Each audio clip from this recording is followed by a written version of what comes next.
Title: The Hunger of the Forgotten. Chapter 1. The Stranger in the Woods. The moon hung heavy over the town of Sable Creek, casting its cold, pale light over the trees.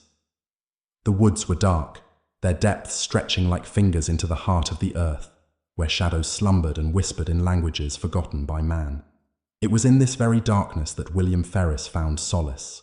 His house, a decrepit cottage on the outskirts, was far from the prying eyes of the townsfolk, far from the noise of their laughter and the shallow gossip that filled the empty spaces in their lives. William had no need for such distractions. He was different. He was a seeker, a collector, and most unsettling of all, a man who wanted something more than life could give. He sat by the window, the curtains drawn back just enough to let the pale light spill into the room, reflecting off the worn leather of his journal. A small fire crackled in the hearth, but the warmth it provided did little to soften the chill in the room.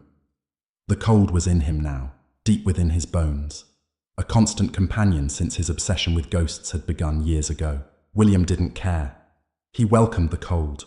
It reminded him that he was alive, and that he was so much more than the pitiful creatures who scurried through their lives, unknowing of the mysteries that lurked just beyond the veil. It was the ghosts that called to him, those restless spirits, condemned to wander between the worlds. He had spent years trying to understand them, to make sense of their suffering. He had visited haunted places, studied ancient texts, conducted rituals, all in the hopes of uncovering the secrets of the afterlife, but none of it had brought him the answers he so desperately sought. And so, he had come to a conclusion, an answer so simple, yet so terrifying, that it had consumed him entirely. Ghosts were not meant to be studied. They were meant to be consumed. His breath shuddered with a strange excitement as he recalled the conversation from earlier that evening. He had met someone who had promised him knowledge beyond anything he could imagine. The man was a stranger, a figure who had appeared out of nowhere, as if drawn by the very darkness that had plagued William for years. He had arrived in the form of a shadow at the edge of the forest, his clothes tattered and old, his skin pale and withered. His eyes, though, were sharp, piercing, almost too knowing, as though they had seen things that would drive a lesser mind to madness. The man had introduced himself only as the Forgotten. He spoke in a voice that seemed to echo, not just through the air, but through the very fabric of time. There was an unsettling rhythm to his words, a cadence that made William's blood run cold. "You seek them, don't you?" the Forgotten had asked, his voice low and rasping. "The ghosts that haunt the world. You want to know what they are. But what if I told you there was more to them than you think?" William had been skeptical at first. The man's claims were outlandish, impossible even. And yet, as the stranger spoke, a gnawing hunger, deep and insistent, began to grow in William's chest. It was a feeling he had known before, a longing that could not be sated by anything earthly. It was as though the man's words had awoken something deep within him, something that had been buried for too long. The Forgotten had leaned in closer, his voice growing softer, as if sharing a terrible secret. "I can show you how to consume them. I can show you how to eat their souls, to take their knowledge and strength into your own. They will never haunt you again. You will be the master of them." William had felt his heart race, his pulse quicken.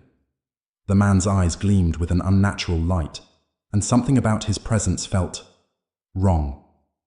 Yet, it was precisely this wrongness that intrigued William.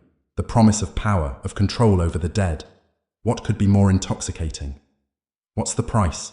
William had asked, his voice barely a whisper. The Forgotten had smiled, but it was not a kind smile. It was the smile of someone who had lived for far too long, someone who had seen the cost of such a power and paid it 1,000 times over. "The price is your humanity. You will become more than just a man, but you will lose yourself along the way." That should have been the warning, the moment when William should have turned away. But the hunger was too strong. He had agreed to follow the Forgotten, to learn the ritual that would allow him to consume ghosts, to absorb their essence and become something beyond human. He had known there would be consequences, but he had convinced himself that it would be worth it. What were a few lost fragments of humanity compared to the power that awaited him?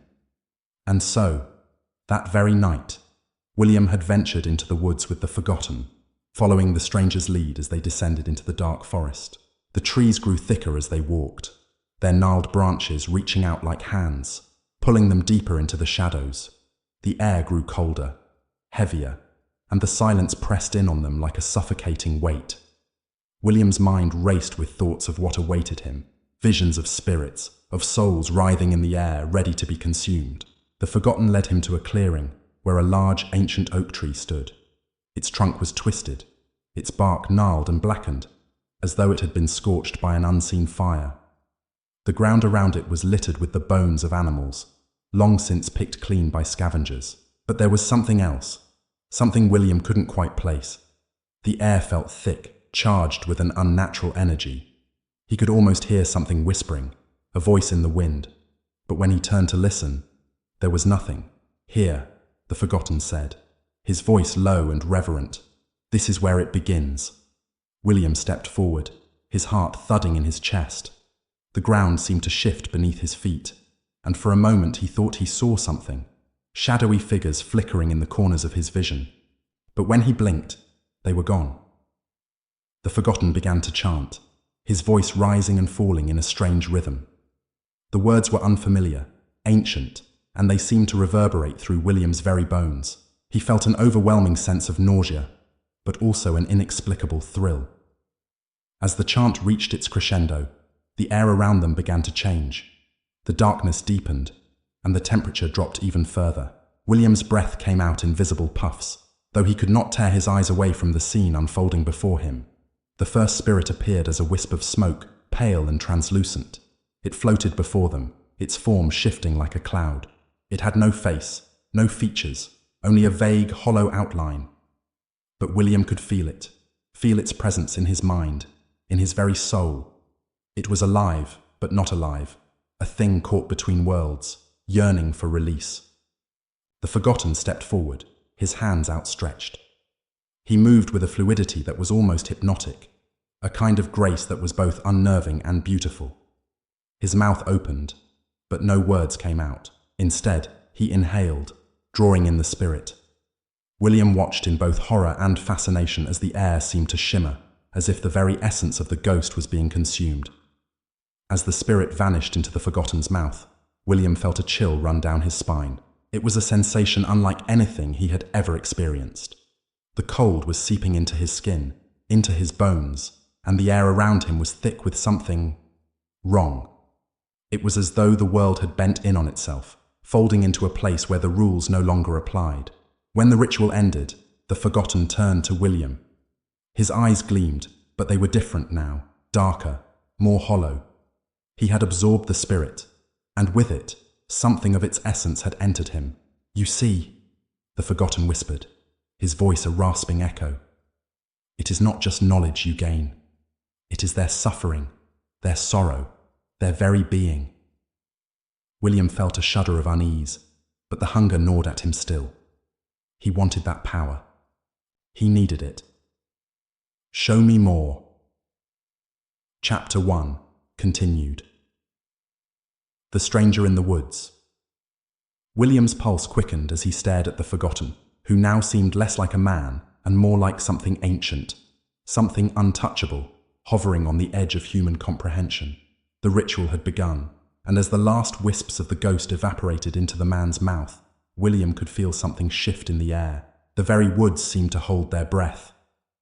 The Forgotten turned to him, a twisted smile spreading across his lips. And for a moment, William thought he saw something flicker behind the man's eyes. A shadow, something darker than the night itself. "You're still hungry, aren't you?" the Forgotten asked, his voice low and smooth, like velvet dragging across bone. William nodded, unable to tear his gaze away. His body was filled with an aching emptiness, a hunger so deep that it felt like it was gnawing at his soul. It was no longer just a craving. It was a need. His thoughts scattered, his reasoning fragmented. Everything seemed to narrow down to that single, terrible impulse, to consume, to devour. "Good," the Forgotten whispered, stepping closer. His presence was overwhelming, like a storm on the horizon, drawing nearer. "But first you must understand. There are costs. Always costs." William swallowed hard, his throat dry. "What do you mean? What's the price?" The Forgotten's smile deepened, but it was more unsettling than reassuring. "The first ghost you consume will be easy, but the second will be harder, the third harder still, until you begin to lose yourself. The more you take, the less you are. There is no turning back, William. The hunger becomes your master, and eventually, you will have nothing left to give." A chill rippled down William's spine, but the hunger was stronger. It was clawing at him now, pulling him toward the next spirit, the next opportunity. "What happens if I stop?" he asked, though he feared the answer. The Forgotten didn't respond at first. He simply regarded William with a knowing gaze, as though measuring the depths of his soul. Finally, he spoke. "You can't. Not once you've tasted it. It will call to you, and you will answer." William felt the weight of those words settle deep in his chest. Something inside him recoiled, but something else pushed him forward. Pushed him to act, to continue. He had come this far, and he couldn't turn back. Not now. Another wisp of smoke appeared, this one darker, thicker. It was different from the first. It had form, faint but perceptible. A woman's figure, her features barely visible in the shifting shadows. She seemed to drift, her limbs outstretched as though searching for something or someone. "That one is older," the Forgotten muttered. "She's been trapped for a long time. Her sorrow runs deep." William took a step forward, his breath coming in shallow gasps. He could feel it now, the presence of the ghost pressing in on him. She was cold, so cold. Her very existence seemed to freeze the air around them, making it hard to breathe. But that wasn't what William felt. No, it was something else. The pull, the undeniable attraction to her suffering, her agony. He could feel it in his chest, like a weight pressing against his heart. The Forgotten stepped aside, his eyes glinting with an unsettling gleam. "She's yours." Before William could respond, he found himself moving toward the apparition, his body obeying a force he couldn't resist.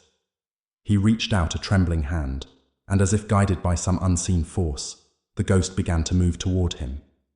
It wasn't the elegant, graceful approach he had expected. No, this spirit was desperate, twisting and warping in the air, clawing at the fabric of the world as if it wanted to escape, to break free. But there was no escape for her now. The air grew heavier with each passing second, and William's mind raced. He thought of the price, of the warning, of what he was about to do, but there was no stopping it. The hunger burned in him, sharper now, sharper than the fear that had begun to creep in. He could hear the whisper of the spirit, faint, like a dream fading at the edges, but he understood it. "I am trapped. You must set me free." William's hand trembled as it hovered near the ghost. Her face was blurred, like the image of a person viewed through thick fog. He couldn't make out her features, but he could feel her sorrow. It wrapped around him, consumed him in a way that made his pulse throb in his ears. "Take it," the Forgotten said, his voice barely a murmur. "You must consume her." William closed his eyes for just a moment, the hunger overwhelming him. The whisper of the spirit's voice urged him forward, and without thinking, he stepped into her, his hands grasping at the wisp of her form. The moment his fingers touched the ghost, an electric shock shot through his body. His muscles tensed as if they were being pulled apart, stretched thin by some invisible force. Pain, sharp and biting, seared through his chest, but he couldn't stop. His hands burned, his palms slick with something cold, something wrong. The ghost let out a sound, a horrible guttural cry that echoed through the forest, shaking the very air around them. It was a sound of desperation, of agony, a cry that should have torn William's sanity to shreds. But he held on.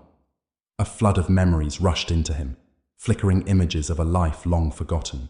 A woman, once vibrant, now pale and broken, her eyes wide with terror as she was dragged away from her family, from everything she knew. Her life had been stolen from her, piece by piece, and now it was his to consume. William gasped, his mind reeling as her essence flowed into him. It was cold, so cold it felt like his insides were turning to ice. But there was something else, something darker, the raw, pulsing energy of the spirit, the sorrow, the pain, the loss, All of it flooded his mind, invading his thoughts, wrapping itself around his very soul. He could feel her memories, feel everything she had ever experienced in those last moments before her death. It was overwhelming, suffocating, and yet William could not stop. The hunger drove him forward, faster, harder, until there was nothing left of the spirit, only emptiness. The last of her essence faded from his grasp, and for a moment, everything was silent. William stood frozen, his body trembling, sweat pouring down his face. He felt sick, violated, as though something had been torn from him and replaced with something foreign. His vision blurred, and for a moment, he thought he saw the shadows of the forest move, feel them press in on him, suffocating him with their weight. The Forgotten was watching him, his face expressionless. "Now you understand." But William didn't answer. He couldn't. His throat was dry, his body frozen with the horror of what he had just done. His mind was a swirling mass of images, of memories that weren't his own, of pain that wasn't his own. The hunger was gone, replaced by something else, a gnawing emptiness that threatened to swallow him whole. "You've tasted it now," the Forgotten whispered, "and you will crave more." William staggered back, a wave of nausea sweeping over him. His hands shook, his breath coming in ragged gasps as he turned away from the clearing. The hunger wasn't gone. It would never be gone. And neither would he. Chapter 2. The Echoes of the Forest. William awoke to the dampness of the earth pressing against his skin, the cold bite of the morning air dragging him from his dreams. His head throbbed, each pulse a heavy reminder of the hunger he had tasted the night before. The hunger that had led him to that shadowed clearing, to that cursed exchange with the Forgotten. He rose shakily to his feet, his body stiff and sore as though he had been dragged through the very bowels of the earth. The forest around him was eerily still, the trees towering above like silent sentinels, their twisted branches clawing at the sky. The once familiar sounds of the woods, the rustle of leaves, the chirp of birds, the hum of insects, seemed muffled, distant, as though the world itself had been swallowed by some vast, unseen void. It was as though the very air had thickened, becoming heavier, pressing down on him like a weight he couldn't escape. He staggered to the edge of the clearing, the soil beneath his feet soft and yielding, as though it too was reluctant to bear the burden of his presence. As he looked out, his eyes caught something he hadn't noticed before. At the far side of the clearing, the trees were parted, leaving a narrow gap between their trunks. A path, faint and overgrown, twisted through the woods, barely visible in the half-light of the early morning. It was the same path he had taken the night before, the path that had led him to the Forgotten. A shiver ran down William's spine. The memory of the previous night rushed back in full force. The Forgotten, the ghosts, the dark, gnawing hunger. He could still feel the cold presence of the spirit he had consumed, lingering in his chest like a shadow, an oppressive weight that made each breath feel like a struggle. The hunger was gone, for now, but the emptiness remained. A hollow ache gnawed at him, deep and unrelenting. But it wasn't just the hunger that disturbed him. It was the strange sense of disorientation, the feeling that nothing was quite as it seemed. His senses were heightened, alert to every sound, every movement around him. The forest seemed alive with whispers, soft and indistinct, just at the edge of hearing. He couldn't tell if it was his mind playing tricks on him, or if the very fabric of reality was shifting, warping around him. The path called to him, an insistent pull that he couldn't ignore. Despite the unease gnawing at him, William found his feet moving, drawn toward it with an almost magnetic force. His body moved of its own accord, the hunger still lingering, lurking just beneath the surface, waiting for its next feast. He walked down the path, his breath shallow, eyes darting nervously as he passed the trees. The whispers grew louder, more distinct, though he couldn't make out the words. It was as though the forest itself was alive with the echoes of the past, the ghosts of those who had come before him, drawn to this place and lost within it. The further he went, the darker the woods became. The trees grew denser, their branches intertwining like twisted fingers, blocking out the light. The air grew thick, damp with an unnatural chill, and the whispers grew louder, more insistent. They seemed to follow him, curling around him like a noose, suffocating him with their presence. Suddenly, a figure appeared before him, stepping out from the shadows, like a ghost materializing from the fog. William froze, his heart slamming in his chest, as he tried to make sense of what he was seeing. It was a woman. Her figure was pale, almost translucent, her hair long and flowing like black silk, but her face was obscured by shadows. She was dressed in a tattered white gown, the fabric torn and stained with something that could have been blood, or something worse. Her eyes, if they could be called eyes, were hollow, empty sockets that seemed to absorb all the light around them. William took a step back, his breath caught in his throat. The figure didn't move, just stood there, staring at him with those empty, hollow eyes. It was as though she was waiting for something, waiting for him to acknowledge her, waiting for him to understand. Her voice, when it came, was a mere whisper, though it seemed to echo through the forest, resonating in the very air. "Why did you come here?" she asked, her voice soft but filled with an ancient sorrow. "Why did you awaken the hunger?" William opened his mouth to speak, but no words came. His throat was dry and his chest tightened with an overwhelming sense of dread. He had consumed the ghost the night before, but now there were more. More spirits waiting, more hunger. And this woman, this figure, was somehow different, somehow more dangerous than the others. The woman stepped forward, her feet gliding across the ground as if she weren't quite touching it.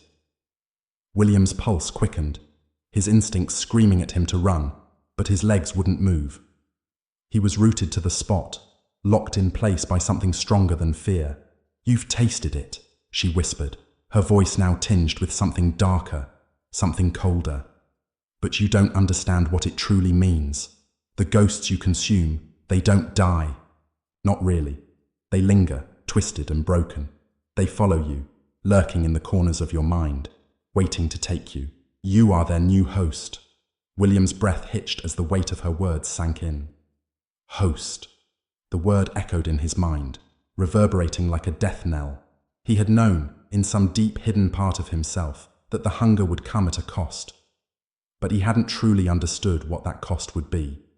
Now, as the woman's eyes locked with his, he felt it. Something ancient and terrible awakening inside him. "You will never be free," she continued, her voice low, almost mournful. "Not until you give them what they want." "What do they want?" William managed to rasp, his voice barely a whisper. The woman's lips curled into a smile, but it wasn't a smile of kindness or sympathy.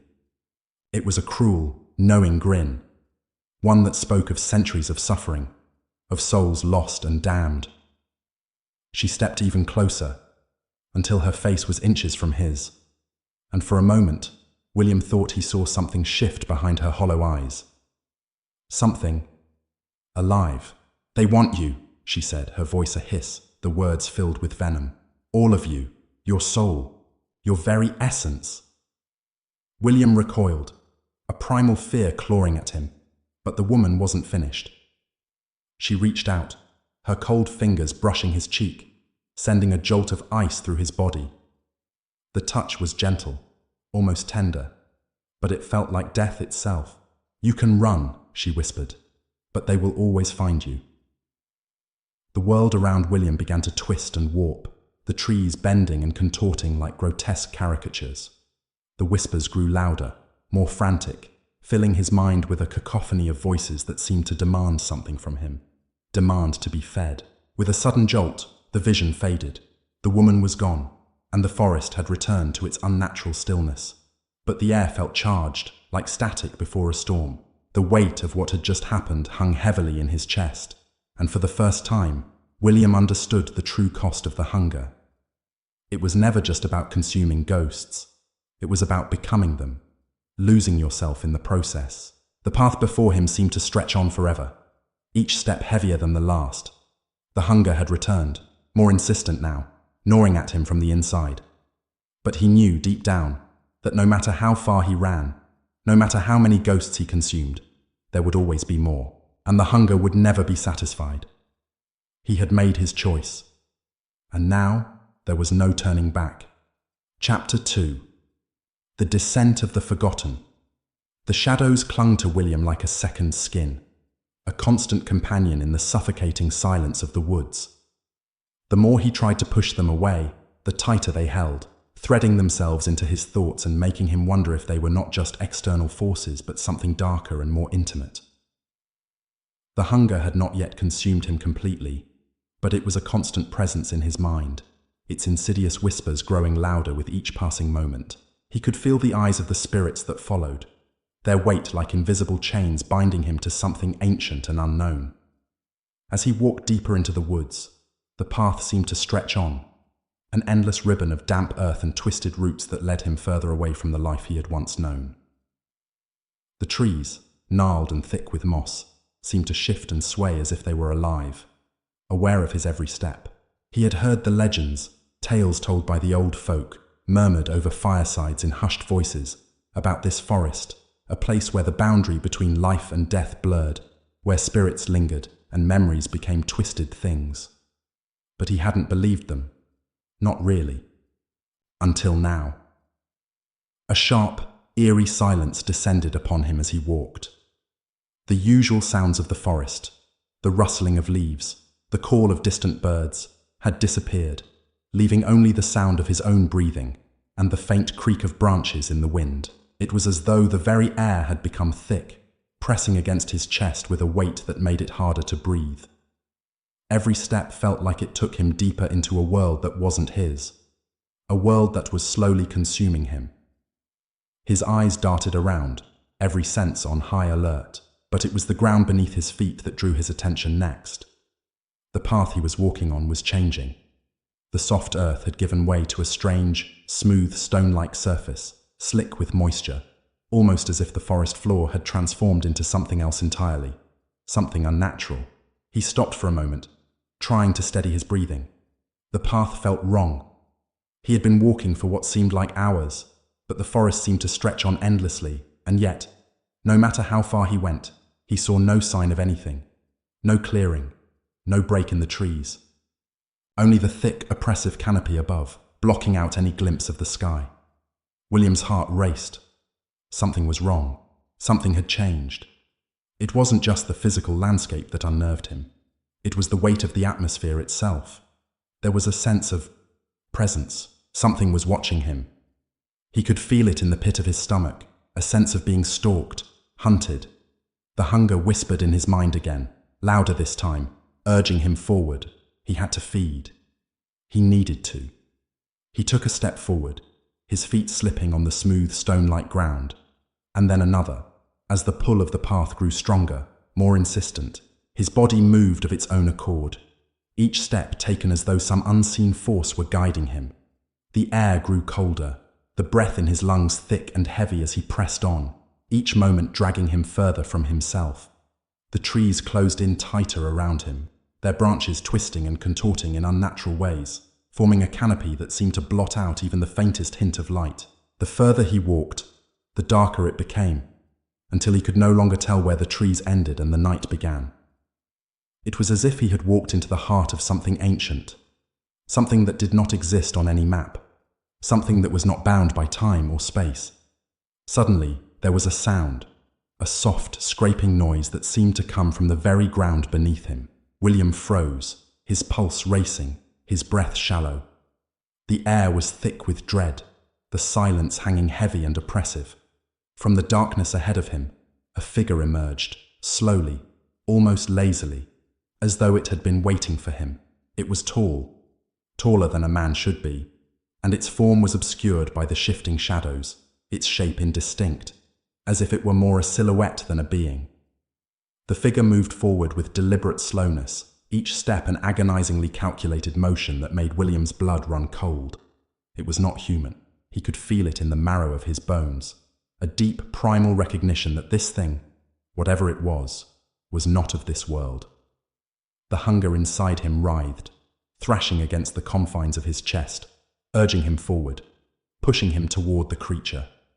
It was the same pull he had felt before, the need to feed. As the figure drew closer, it became more distinct.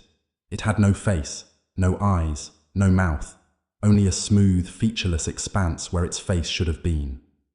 Its body was a mass of writhing darkness, like smoke or ink, constantly shifting, never still. The air around it seemed to warp and bend, the very fabric of reality stretching and tearing in its presence. William opened his mouth, but no words came. The figure's presence was suffocating, and the hunger inside him grew more intense, more desperate. He could feel it, clawing at his insides, a gnawing emptiness that threatened to consume him whole.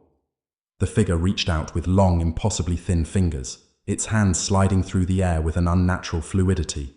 Its fingers brushed against William's skin, and in that instant, a cold, searing pain shot through his body, an agonizing sensation that made his very soul scream. He stumbled back, but the figure's hand remained on him, its fingers sinking into his flesh as though it were digging into his very essence. "You seek to feed," it whispered, its voice a low, rasping sound that seemed to echo through the air, vibrating in the very core of his being. "But you do not know what you hunger for." William gasped, his breath coming in ragged bursts as the pain intensified, spreading through his body like poison. The hunger, that insatiable, gnawing emptiness, filled him once more. But it was different this time. It was no longer just the desire to consume. It was the desire to be consumed, to lose himself in the darkness, to surrender completely to the pull of the void. "Why did you awaken the hunger?" the figure continued, its voice growing louder, more insistent. "Why did you call to us?" The words struck him like a physical blow. He hadn't called to them. He hadn't meant to awaken anything.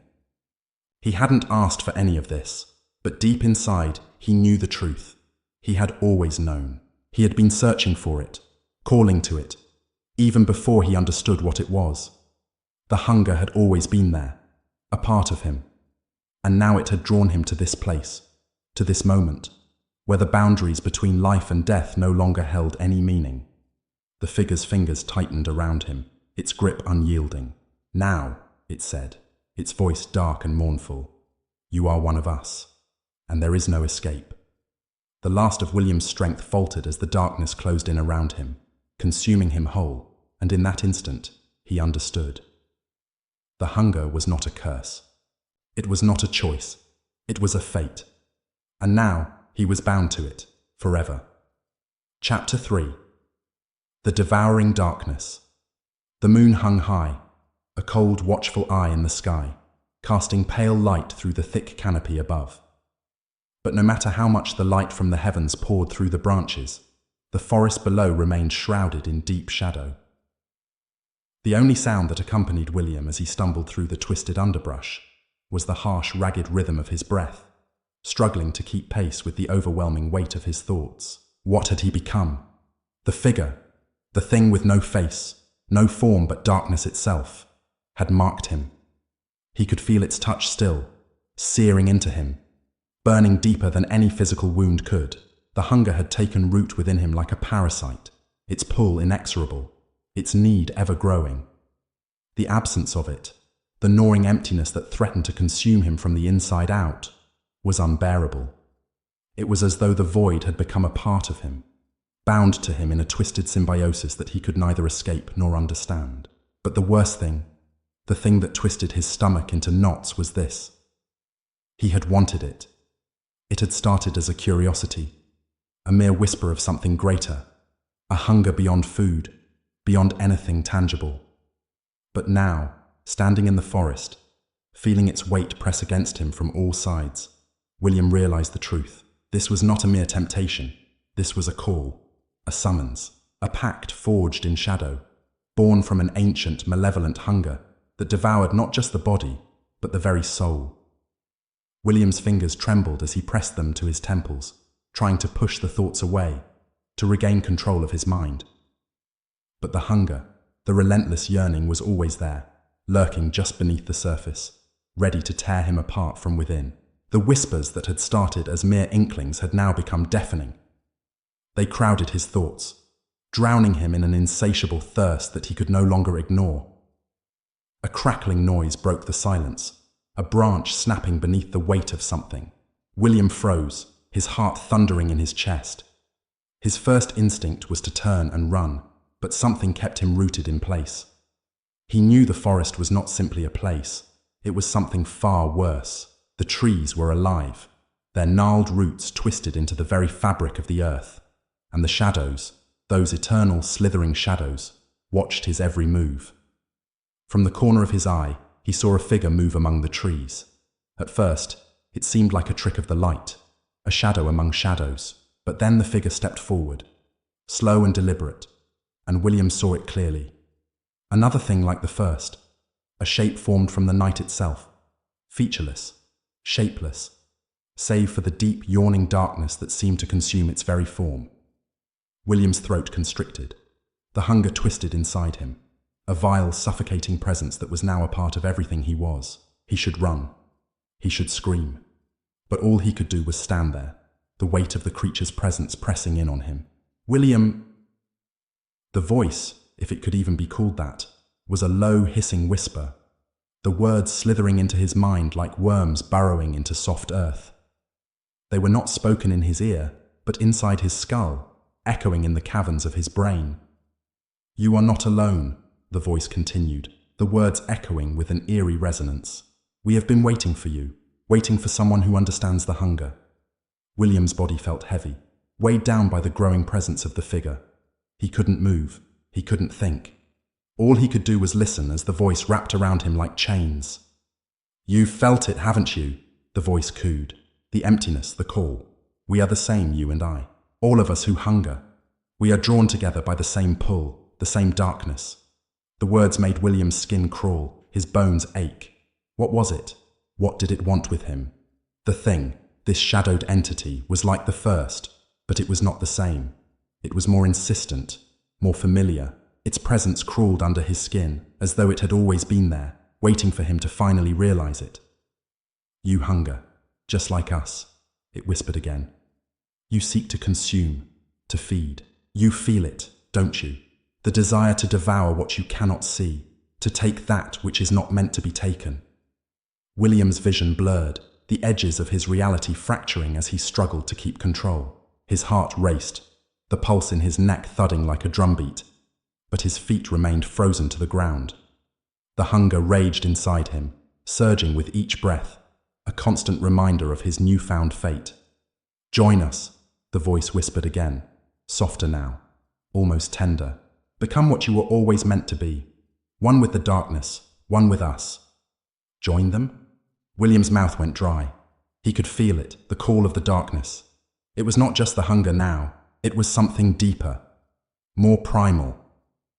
It was the promise of something greater than himself, something that would never fade, never die.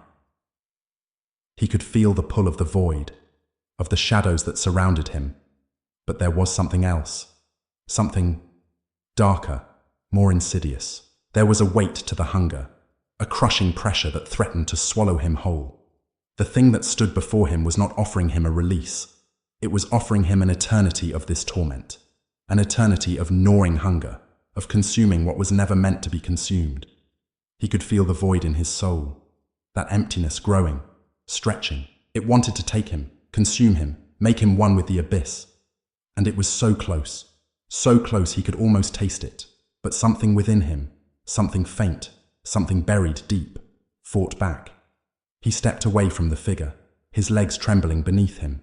The voice inside his head rose to a deafening roar, urging him forward, pushing him to surrender, to become what he feared.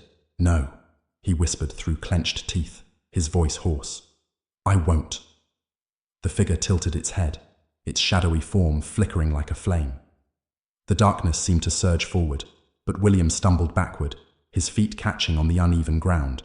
He scrambled away from the creature, his heart pounding in his chest, his breath coming in short, frantic gasps. "Run," the voice hissed, now laced with frustration. "You cannot escape this hunger. You cannot run from what you have already become." But William didn't listen. He ran, blindly, without direction, pushing through the underbrush as the voice echoed in his mind, growing fainter but still present. The hunger didn't stop. It followed him, just beyond his reach, a constant, gnawing presence that would never let him go. Somehow he stumbled through the forest until the trees began to thin. and the ground grew softer beneath his feet. His legs felt like lead, his chest tight with the weight of exhaustion and fear. He didn't know where he was going, or what he was running from.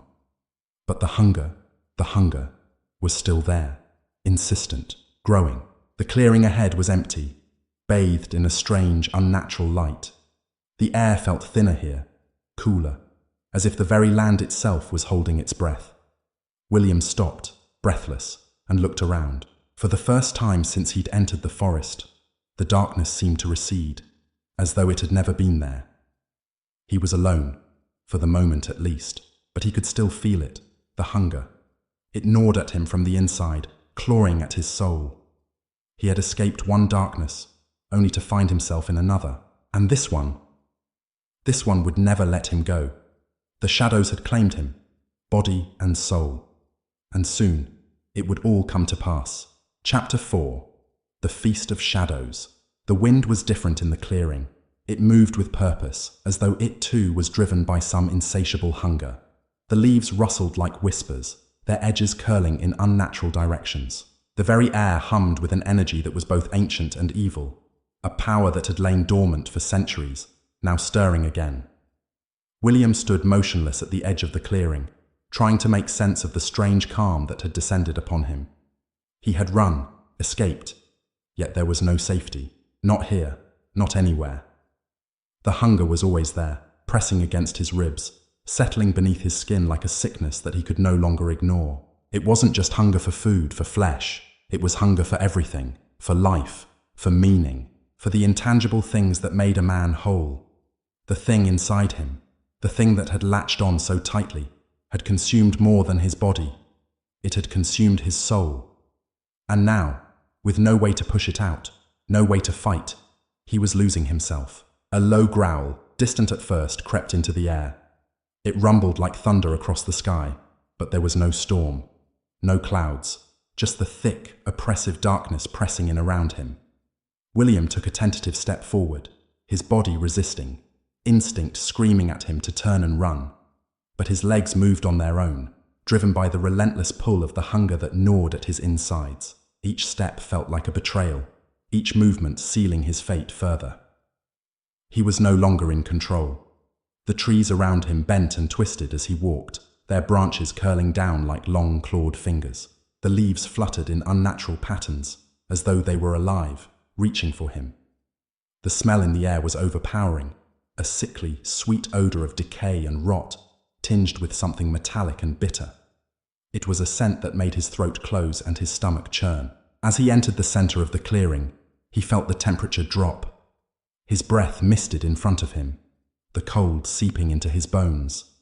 The shadows in the forest seemed to gather, to watch him, to follow his every movement. The sensation of being surrounded was suffocating, overwhelming. He wasn't alone. Not really. And then he heard it. A voice, soft and sinister, like the rustling of dry leaves. "You've come." William's heart skipped a beat. The voice wasn't like the others, cold, hollow, distant. It felt alive, vibrating with power. He turned, scanning the shadows around him, but saw nothing. "Who's there?" William called out, his voice hoarse from the fear and the strain. He stepped back, his body trembling as the hunger clawed at him, gnawing at his insides. He could feel its grip tightening, the pull of it stronger than ever.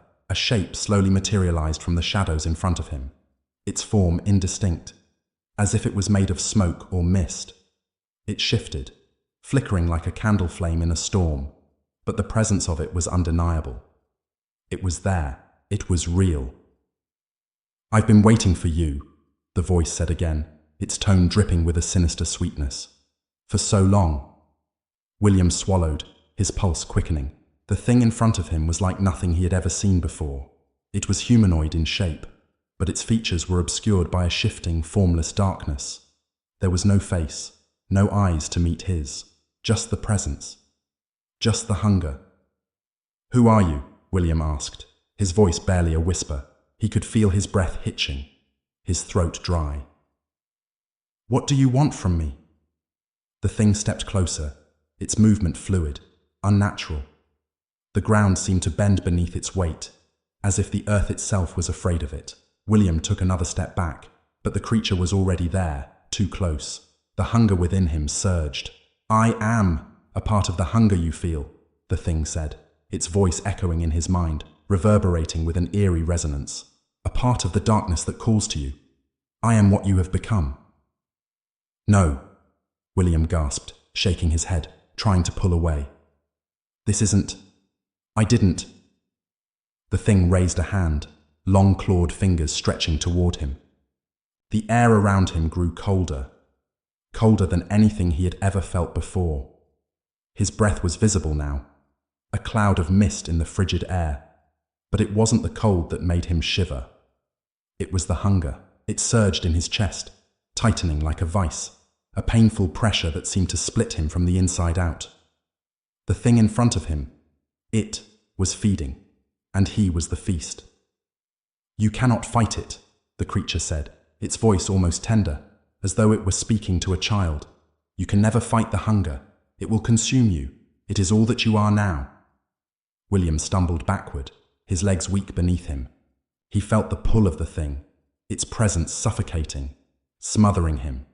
The hunger inside him screamed louder, demanding that he yield, that he accept it.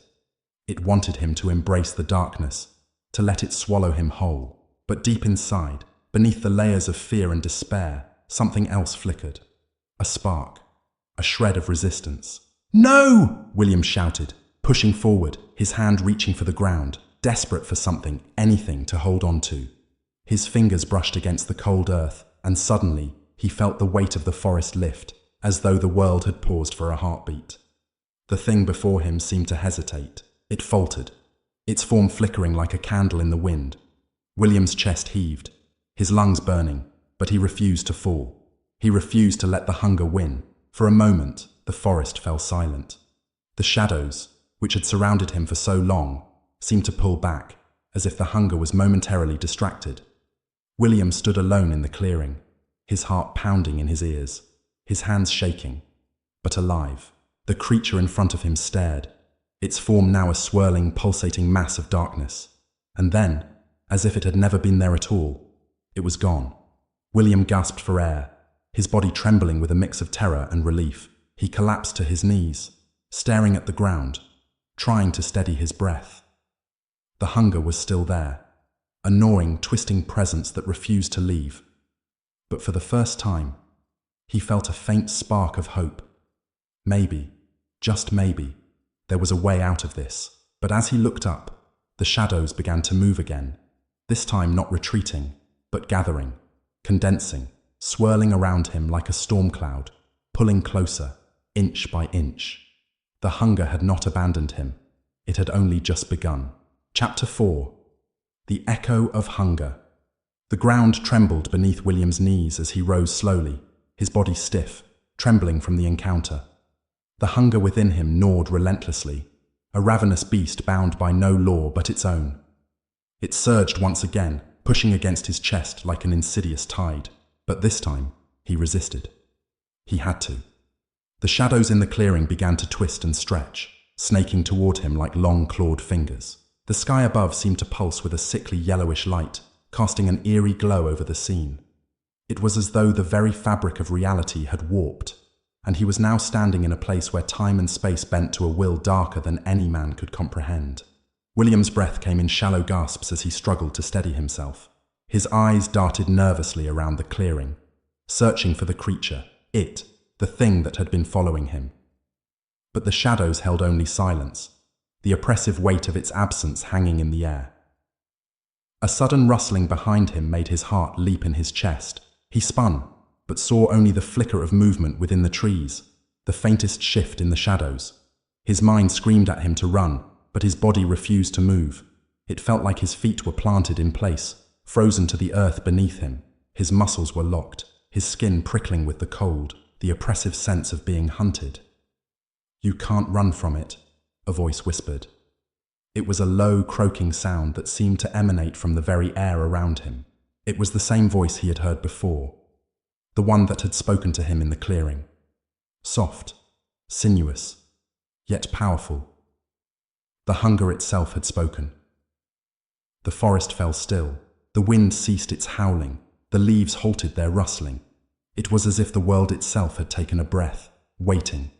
William tried to speak, but his voice caught in his throat. He had no words. Not for this.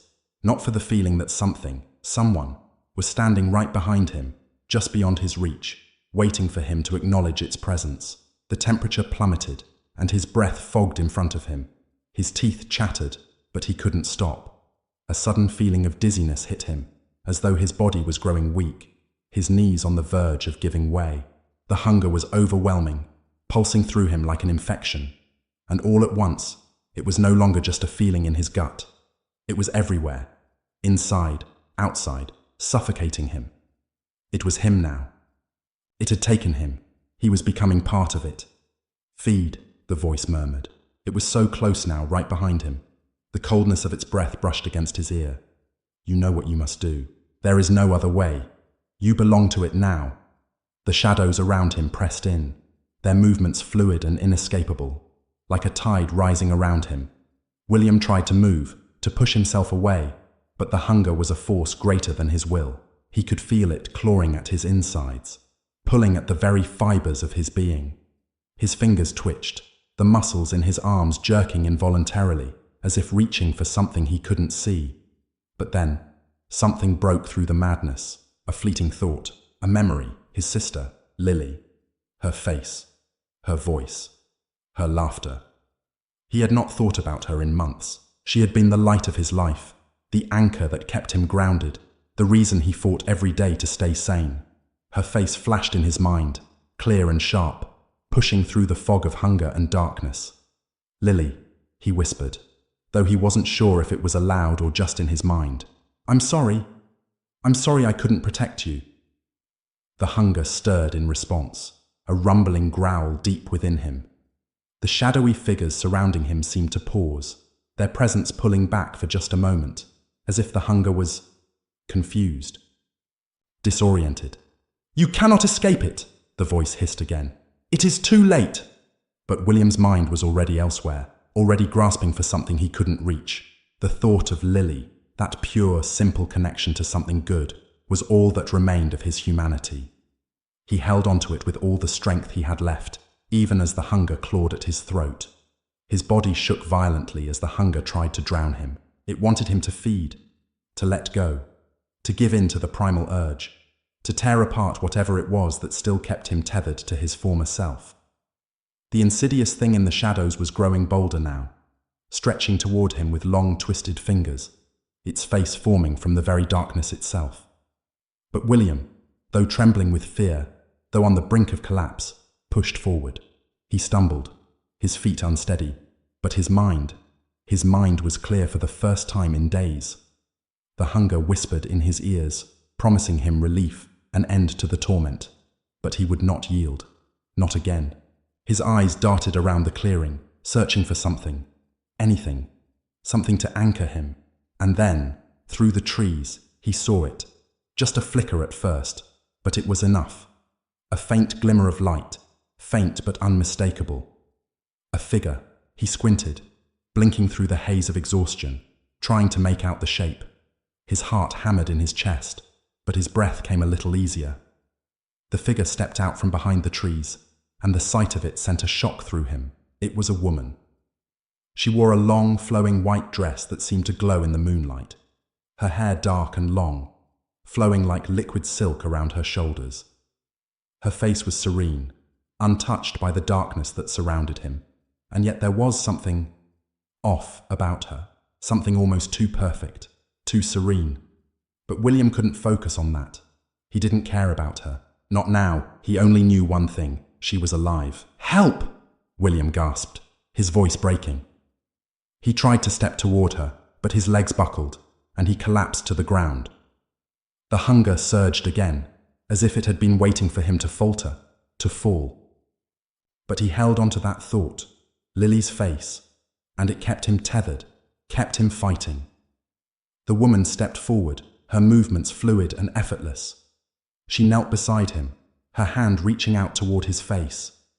Her touch was cool, soothing, and for a moment it felt as though the world had stopped spinning. The hunger lessened, Just slightly, but it was enough. "Shh," she whispered, her voice soft, almost melodic. "I can help you."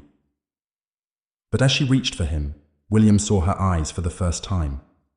They were not human. They were cold, glassy, empty.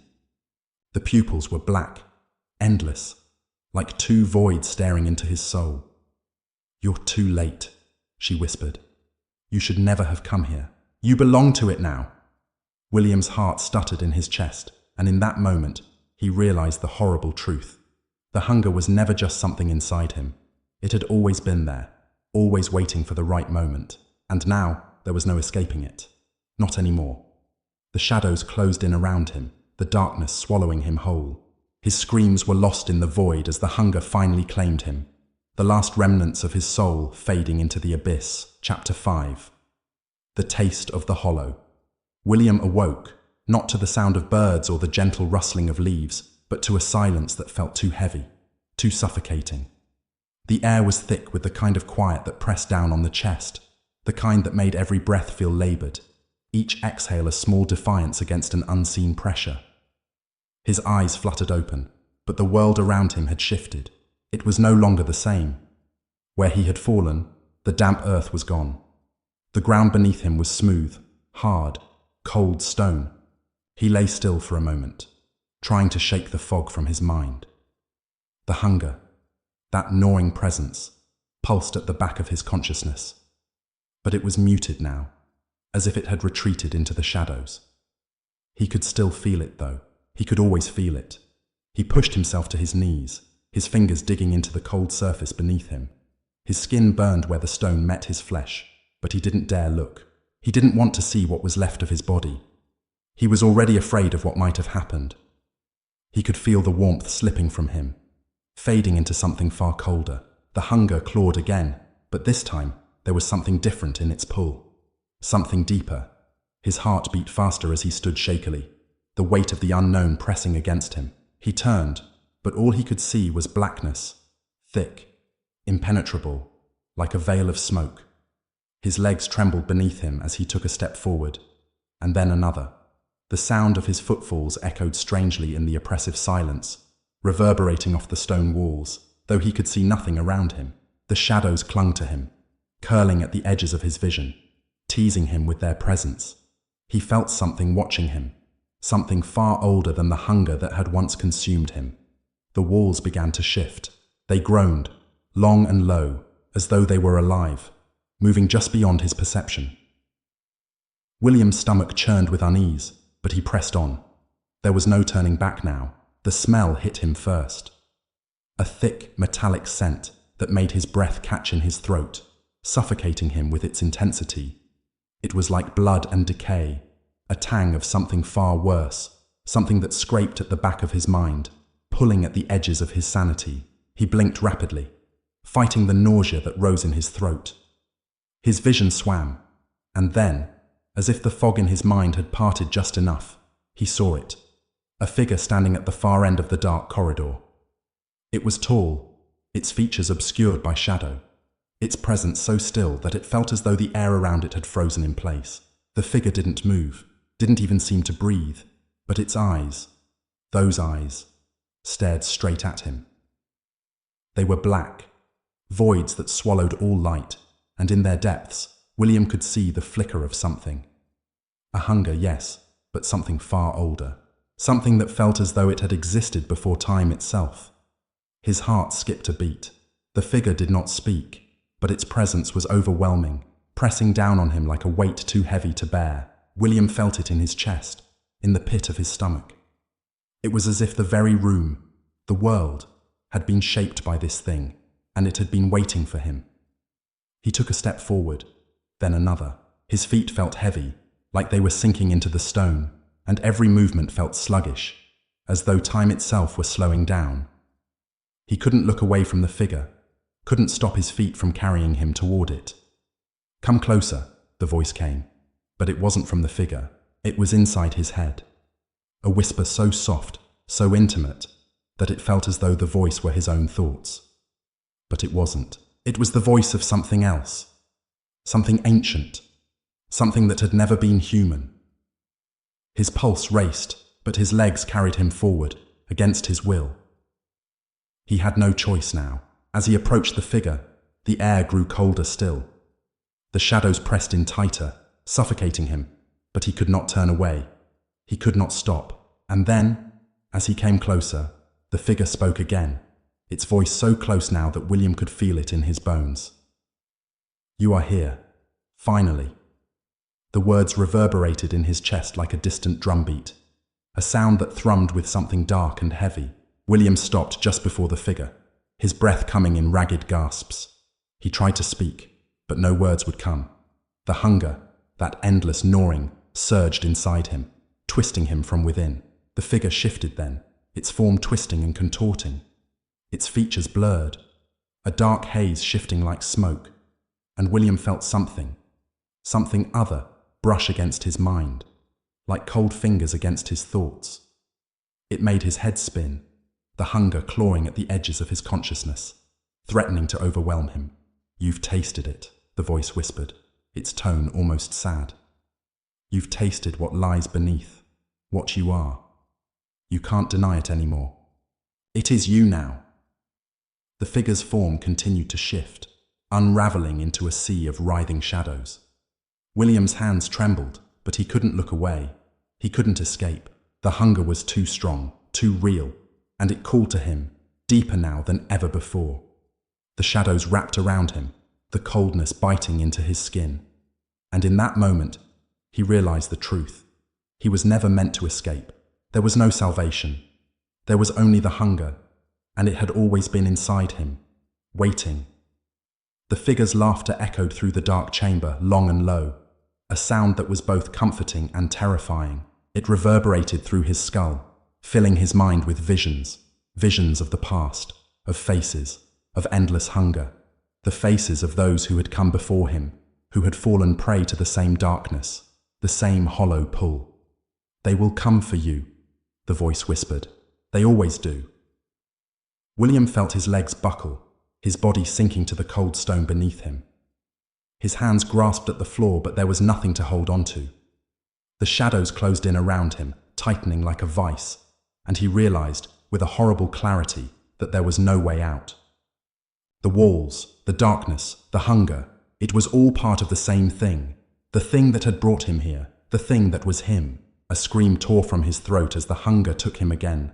But it was not just hunger, it was an emptiness, a hollow longing that could never be filled.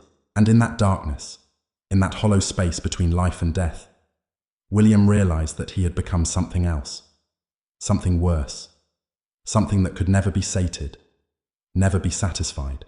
The hunger would always be with him, and it would never stop. Chapter 6. The Unraveling of the Soul. William's breath came in short, ragged gasps, his chest rising and falling with a rhythm that felt foreign to him now, as though his body had become a puppet, strings pulled by invisible hands. The darkness, once oppressive, now felt like an old friend, suffocating and familiar. The air tasted of rust and decay, thick with the residue of lost time. He could feel the hunger coiling within him, an insatiable beast, a twisting, gnawing thing that had become as much a part of him as his own flesh. But now it was different, more pronounced, more insistent. It was as though the hunger had taken on a life of its own, consuming his thoughts, burrowing deeper into his mind, clawing its way to the forefront of his consciousness.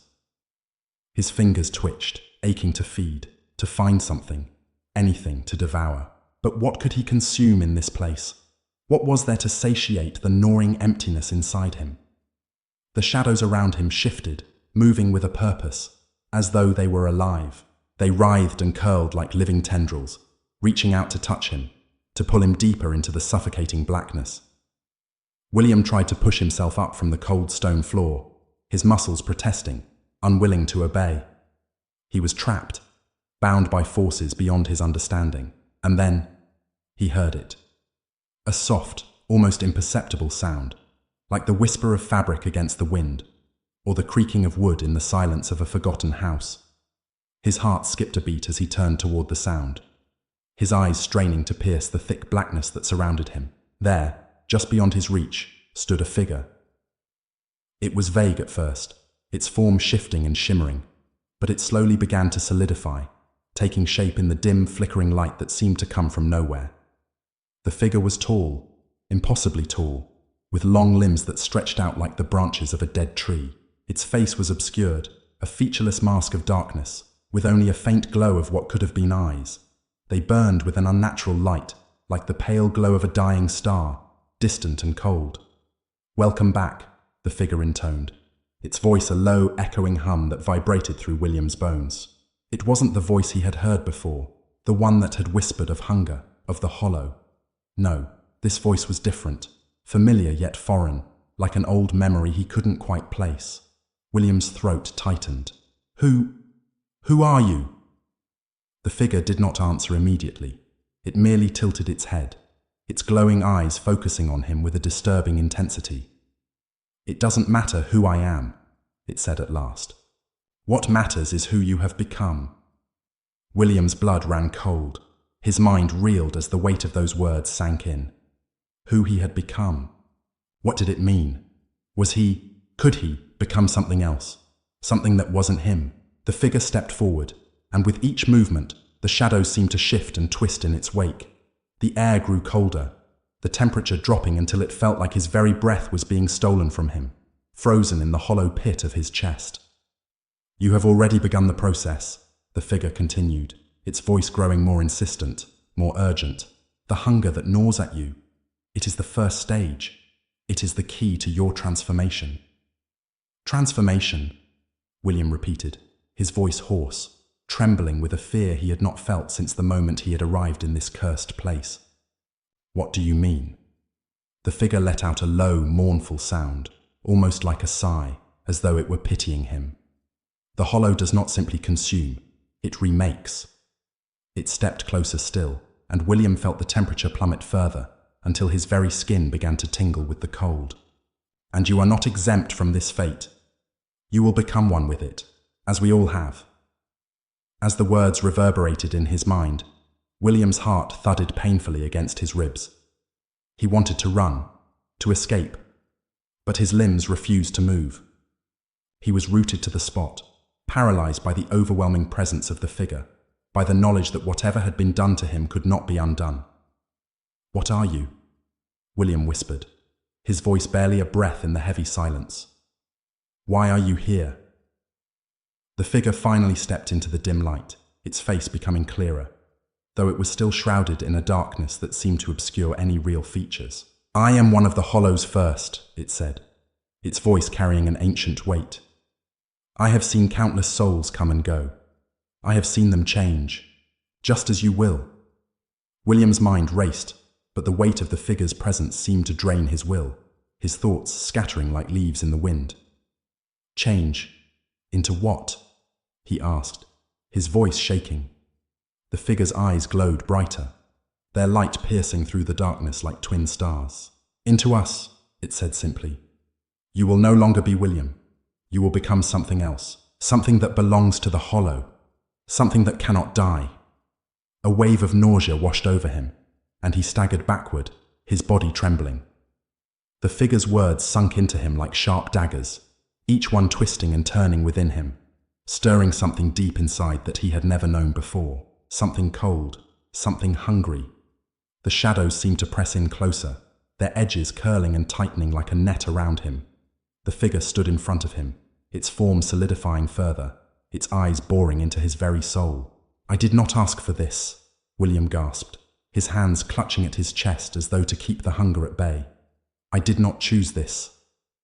The figure tilted its head, its expression unreadable, its eyes flickering with a strange mixture of pity and amusement. "None of us choose it," it murmured. "But once you step into the hollow, you have already chosen. Whether you want to or not, the hunger is a part of you now, and once it takes root, there is no escaping it. You are already becoming something else. There is no turning back." The figure's words hung in the air like a death sentence, suffocating him. The walls seemed to close in, the shadows thickening, wrapping around him like a cocoon, pulling him deeper into its embrace. He could feel the hunger stir once again, but this time, It wasn't a distant ache. It was right there, in the very pit of his stomach, clawing and biting, insistent and unrelenting. "I don't want to become one of you," William cried out, his voice breaking as he fought against the pull of the shadows. The figure remained silent for a long moment, its glowing eyes never leaving his face. Then, with a low chuckle, it spoke again.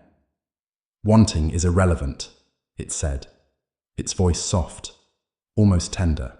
"The hollow does not care about want. It only cares about what is inevitable." William's world seemed to tilt, his vision blurring at the edges as the hunger consumed him, each breath becoming harder to take. His chest felt as though it were being squeezed, crushed beneath an invisible weight. His skin tingled, as if it were burning, and his mind screamed for release, for escape. But there was no escape. Not now, not ever. As the shadows closed in, William felt something shift within him, a pull that was both violent and familiar. His last thought was not one of fear, but of acceptance, for in that moment, he knew he had already become a part of the hollow. There was no longer any room for the man he had been, only the thing he was becoming, and with that realization, the darkness consumed him entirely. Chapter 7. The Hollow's Embrace. The darkness was suffocating, pressing in from all sides, as if the very air itself had become thick with malevolent intent. William's senses were drowning in it, every breath a struggle against the heavy weight that clung to his chest. He could no longer tell where his body ended and the shadows began. It was as if his skin had dissolved into the very atmosphere, becoming one with the void. The hunger had become a constant, gnawing presence inside him, clawing at his insides, urging him forward.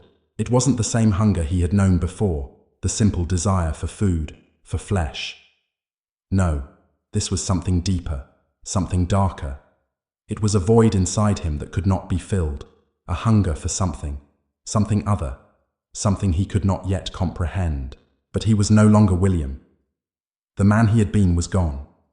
All that remained was the twisted reflection of that man, something warped and alien, something that belonged to the hollow. The figure that had first spoken to him stood at the edge of the shadows, watching him, waiting. Its eyes were the only thing visible in the pitch-black world, glowing with an ethereal light that cut through the blackness like knives. It tilted its head slightly as though studying him with a curious intensity. "How does it feel?" the figure's voice whispered, a soft, rasping sound that seemed to echo from every corner of the abyss. "To be reborn." William's mouth was dry, and he could feel the words struggling to form in his throat. He wanted to scream, to shout out, but no sound came. The hunger that pulsed within him was louder than anything else, drowning out his thoughts, filling every part of his being with a singular, all-consuming need. His limbs trembled as he moved, testing the limits of his new form. It was strange, foreign. His body no longer obeyed him in the same way. There was a weight to it, as though it had grown heavier, like a stone tied to his soul, dragging him deeper into the abyss. "I don't want this," William whispered hoarsely, his voice cracking, though he couldn't tell if it was out of fear or longing. "I didn't ask for this." The figure's laughter echoed around him, dark and cruel. "You think you have a choice? Once the hollow touches you, there is no turning back. There is no escape from the hunger." It stepped closer, its presence pressing against him, suffocating him. "It's in your blood now, William. It's in your soul." William's hands clenched into fists, and for a moment he tried to fight against the pull of the shadows, against the gnawing emptiness inside him. But it was futile. Every ounce of strength he summoned felt like it slipped away, as if the very air around him was made of something that drained him, rather than nurtured him. The hunger inside him was relentless, a howling storm of emptiness that tore at his insides. It demanded release, it demanded sustenance, it demanded that he become something more, that he become like the figure before him. He turned his head, his gaze searching through the impenetrable blackness for something, anything that could give him a sense of purpose. And then he saw it. In the distance, a flicker of movement, a shape in the shadows, something or someone. He moved toward it, his body moving without conscious thought. driven by the ravenous need that had overtaken him. The figure followed, its presence an oppressive weight that pressed in behind him, like a dark shadow that would never leave. The closer he got, the clearer the shape became. It was a person, a figure hunched over, trembling in the same way he had when he first entered the hollow. There was a sound, a soft sobbing, low and guttural, like the sound of a creature in pain. But it wasn't an animal. It was human. A woman, her face obscured by the shadows, her body curled up in a fetal position, as though she were trying to protect herself from something, someone. William's heart clenched in his chest. The hunger stirred, insistent. But there was something else there too, something faint, a flicker of recognition, a trace of humanity that had not yet been completely stripped away. "Help! Me!" The voice was barely a whisper, fragile and desperate. William knelt beside her, his hands trembling as he reached out. But before he could touch her, the figure behind him spoke again. "You shouldn't help her," it said, its voice low and insidious. "Not unless you want to become like her." William turned toward the figure, confusion swirling inside him. "What do you mean? What's wrong with her?" The figure stepped forward, its eyes glowing with an unnatural light, its expression twisted with something that could almost be called pity. "She is what you were," it said. "A lost soul. She hasn't embraced the hollow. Not yet." William's heart skipped a beat. "What do you mean, embrace the hollow? What does that even mean?" The figure's lips twisted into a grotesque grin, its eyes gleaming with dark amusement. "It means she hasn't given in to the hunger. She still fights it. She's a weakling, a failure. She is nothing compared to what you will become." William's stomach churned, and the hunger inside him roared in agreement. But something deep inside him, something that was still William, resisted. He looked at the woman, her face pale and twisted with pain, her body racked with sobs. Was that what he was becoming? Was that the fate that awaited him? He reached out again, his fingers brushing against her trembling form, feeling the warmth of her skin, the fragility of her body. And in that moment, the hunger died. Not completely, but it receded, just enough to let him feel a faint spark of compassion, a glimmer of the man he once was. The figure's laughter rang out again, sharp and mocking. "You're still so weak. You think you can save her? You think you can save yourself?" William ignored the figure, focusing only on the woman before him. Her sobs began to quiet, and she looked up at him, her eyes wide with fear. "Please," she whispered, her voice ragged, barely a breath. "You have to help me. They'll come for me. They'll come for us all." Before William could respond, a low rumble shook the ground beneath them. The darkness seemed to deepen, the shadows growing thicker, more tangible, as though they were reaching for him. The woman's eyes widened in terror. "They're coming," she gasped. "You have to—" Her voice was cut off by a harsh, guttural sound from the depths of the shadows. Something moved in the darkness, a shape so large and formless that it seemed to consume the very space around it. The hunger inside William spiked, roaring to life again, stronger than ever before. He could feel it, the thing that was coming. It was just as hungry as him. No, more so. The woman let out a terrified scream, and William felt her body shudder beneath his touch. The shadow grew larger, closer, its presence crushing. He had no choice now. The hunger, the hollow. It all demanded the same thing. He turned back to the woman, looking into her terrified eyes. "I'm sorry," he whispered, though he wasn't sure if he was apologizing to her or to himself. And then, with one final sickening lunge, the darkness enveloped them both. Chapter 8. The Scent of Sorrow. William's mind had become a fractured thing. It had slipped, like water through his fingers, until it no longer felt like his own. His thoughts were disjointed, strung together by threads of hunger, sorrow, and fear. The woman had disappeared, the warmth of her skin, the softness of her breath, all swallowed by the darkness. The moment had slipped away, as though it had never existed in the first place. The hollow did that to you. It made everything slip between your fingers, like sand through an hourglass, until nothing remained but the inevitable pull of the void. His body felt strange, foreign. It moved on its own, propelled by an instinct that wasn't his own. The hunger was with him, coiling and gnawing at him, but now it had taken on a different form. It was no longer a whispering, constant presence. No. Now it was a scream, a relentless, blood-curdling roar deep in his chest that made him tremble with every step. He stumbled forward, his footsteps heavy and uneven. He had long since stopped trying to make sense of where he was. The world around him was a labyrinth of darkness, with no beginning, no end. There was no sky, no ground, only the suffocating blackness that stretched out in all directions. The air was thick with something wrong, something alive. It clung to him, wrapping itself around his body like a shroud, suffocating him with each breath. The taste of metal was in the back of his throat, the taste of blood. No, something darker, something more ancient. He tried to focus, tried to push through the weight of it all, but it was impossible. The hunger, the hollow, it wouldn't let him go.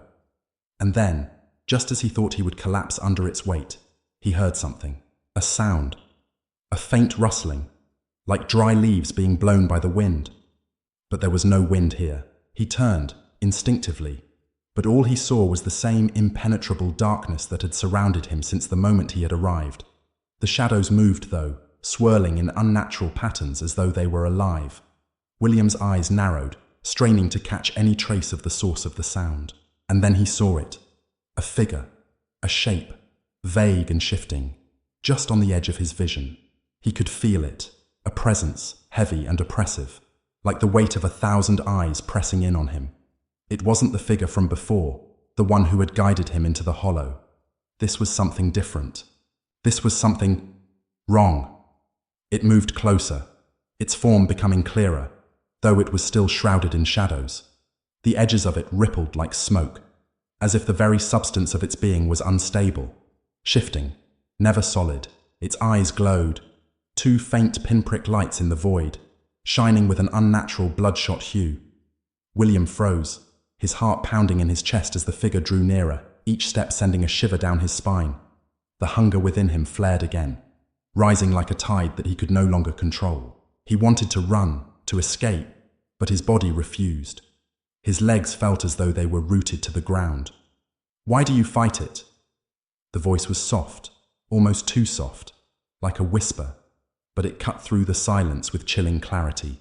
The figure's voice was thick with something ancient, something cold, a voice that carried the weight of centuries. William swallowed, his throat dry. He couldn't speak. The hunger inside him roared louder, drowning out everything else. All he could do was watch, helpless, as the figure came closer, its eyes burning with an intensity that made his skin crawl. The figure paused, a few feet away from him, and then, in a motion so fluid it seemed almost unreal, it reached out. Its hand was elongated, skeletal, and pale as bone. It moved like a shadow, quick and silent, yet somehow deliberate. It reached for his face. William jerked backward, his breath coming in short, frantic gasps. But there was nowhere to retreat to. The hollow was everywhere, suffocating, all-encompassing. The figure's hand stopped just shy of touching him, hovering in the air. Its voice rang out again, colder this time, filled with a cruel amusement. "You think you can resist?" it purred. "You think you can escape the hunger? It is you, William. The hollow is inside you. It always has been." William's heart hammered against his ribcage, and he closed his eyes, as if that would shield him from the inevitable. He tried to push the figure away, to force it to leave him, but his hands were weak, trembling. He was no longer sure where his body ended and the shadows began. The figure's laughter echoed around him, an unsettling sound, like bones cracking. "You're already one of us," it hissed. "You just don't know it yet. The hollow has taken root in you. You will never escape it." For the first time, William understood what it was saying. It wasn't just the hunger that had taken him. It was everything. The hollow, the hunger, the darkness. They were all the same. He had been pulled into it, bound by invisible threads, stitched into the very fabric of the void. There was no escaping it. There was no going back. And then, As if to emphasize the point, the figure's eyes glowed brighter, filling the space around them with an overwhelming, suffocating light. William stumbled, his knees giving out beneath him as the pressure built. His chest felt like it was being crushed, every breath a laborious struggle. The hunger clawed at him from the inside, a living thing screaming for release. "Let go," the figure whispered.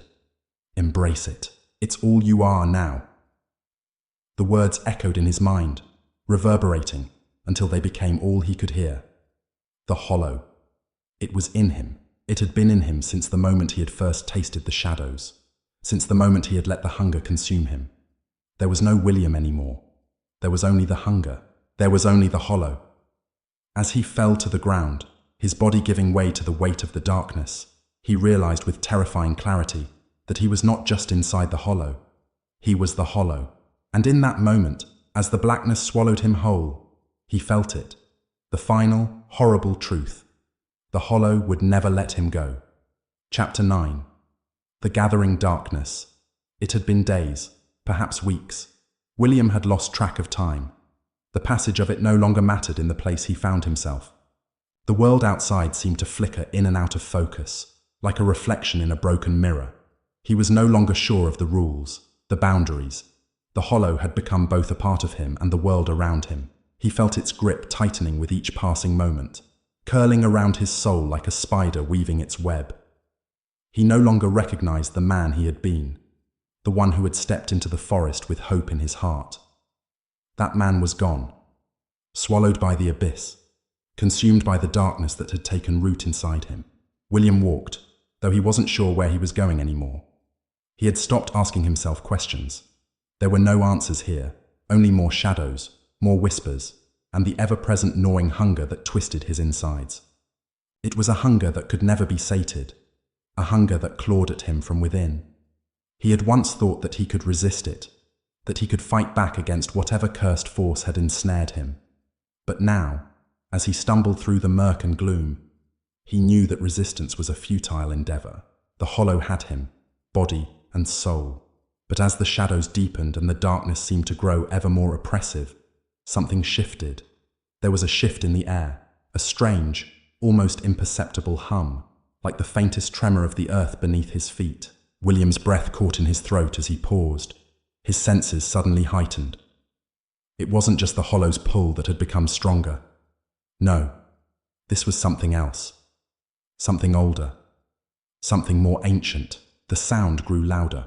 A low, guttural thrum that reverberated through the very bones of the earth, seeping into his flesh. The ground beneath him seemed to tremble, as if some vast, monstrous creature was stirring from its slumber beneath the earth's crust. And then there was a voice, not one, but many. "Come," it whispered. "Come to us, William." The voice seemed to come from everywhere at once, above, below, all around him.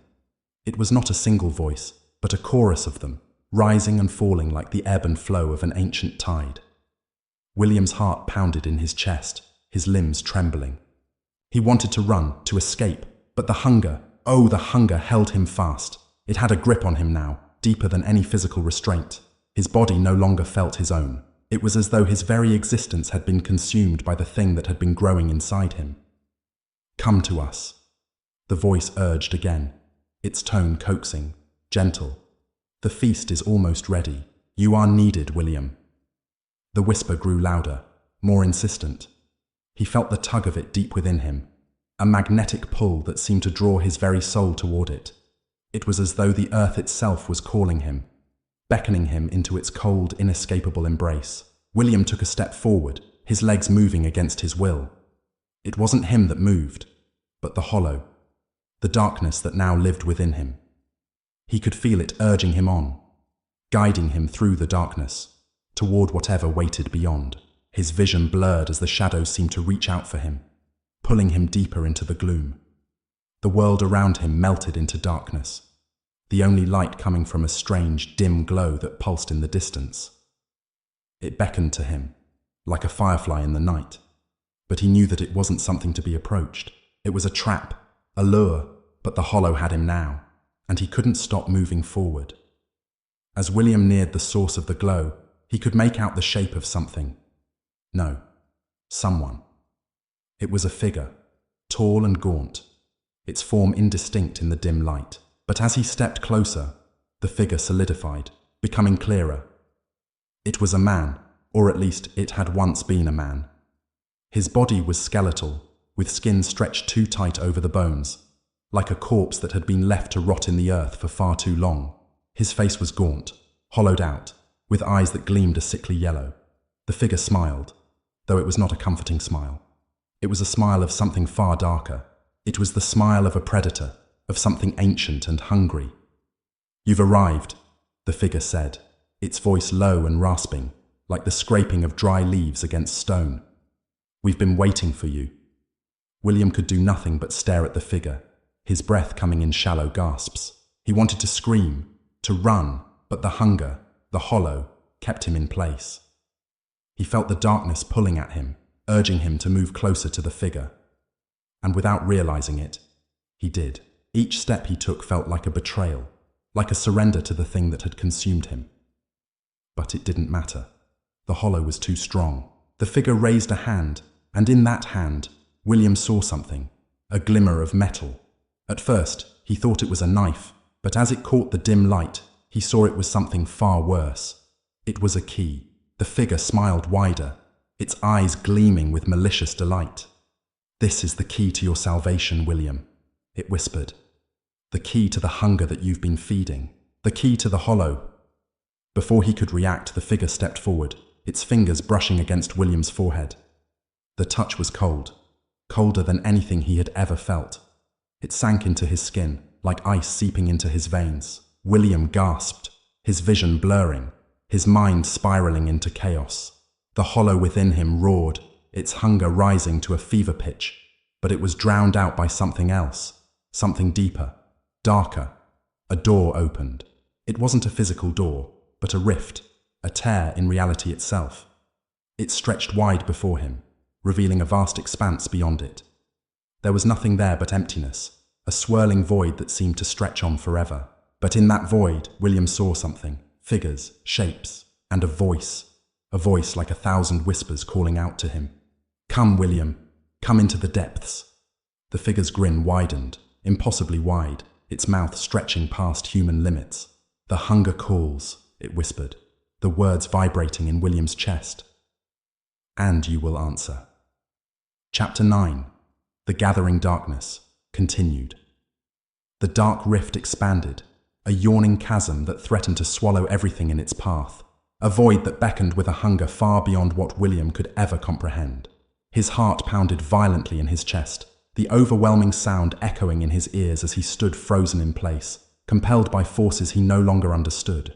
The coldness of the figure's touch still lingered on his forehead, seeping deeper into his mind, spreading like a malignant frost. It wasn't just physical. It was as if his very soul had been branded by the cold of the abyss. The figure stepped closer, its gnarled fingers still outstretched, and its eyes burned with an intensity that pierced through the darkness. There was something in those eyes, something ancient and hungry, something that had existed long before the world had known light. And it was waiting for him, waiting for this moment. "You are closer than you think, William," the figure rasped, its voice a gravelly whisper dripping with malice. "The hollow is within you, yes, but it is not just inside you. It is part of you, and you are part of it. You are its vessel, and it has chosen you." William felt his body tremble, his knees buckling beneath him. The earth seemed to shift beneath his feet, as if the world itself were alive, pulsating with a malevolent energy. The pull of the rift, of the figure, of the hunger, it was unbearable. It was as if something deep inside him was being torn apart, wrenched from its natural place, forced into a dark, endless spiral. "No," he whispered hoarsely, though his voice sounded weak and frail. I don't understand. I'm not like you. I'm not—" The figure's laugh was a low, echoing growl, as cold and void of warmth as the world they stood in. "You never understood, William. You thought you had a choice. You thought you could escape, that you could resist. But the hollow does not let you go. It never does." William's stomach churned. His mind screamed for him to run, to flee, to escape this nightmare. But the moment the thought crossed his mind, It felt as though the darkness had clamped down on him, chaining him to this cursed place. His body refused to obey his command. It felt like he was sinking into the ground, or perhaps being pulled into the air. Either way, he was falling, slowly, inexorably, toward whatever lay beyond the rift. And then, with a sickening lurch, his feet no longer touched the ground. He was weightless, adrift in the void, the world around him swirling in a dizzying dance of shadows and pale light. The figure was still there, though its form seemed to stretch and shift as if it were made of the very darkness itself. "Look," it intoned, its voice dripping with amusement. "This is your destiny, William. You will join us. You will become one of us. You will feast on the souls of the forgotten." William's chest tightened. The very thought of it made him gag. He couldn't fathom such a thing, couldn't imagine becoming a part of whatever monstrous entity the Hollow represented. But there was something else, something darker in the depths of his mind that whispered back at him, "Maybe you were always meant to be this. Maybe you were always this broken." The rift twisted before his eyes, revealing glimpses of things that should not exist, flashes of landscapes that were both alien and familiar, faces that writhed in agony, screaming, their mouths stretched wide as though in eternal torment.